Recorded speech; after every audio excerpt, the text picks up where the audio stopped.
بسم الله الرحمن الرحيم. إن الذين قالوا ربنا الله ثم استقاموا تتنزل عليهم الملائكة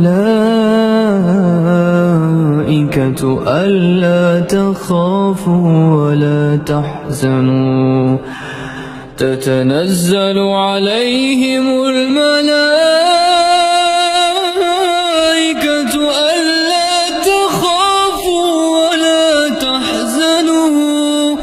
وأبشروا بالجنة التي كنتم توعدون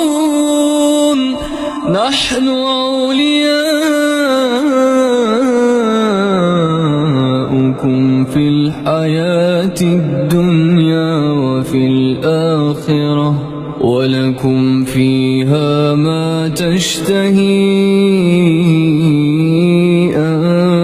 أنفسكم ولكم فيها ما تدعون نزلا من غفور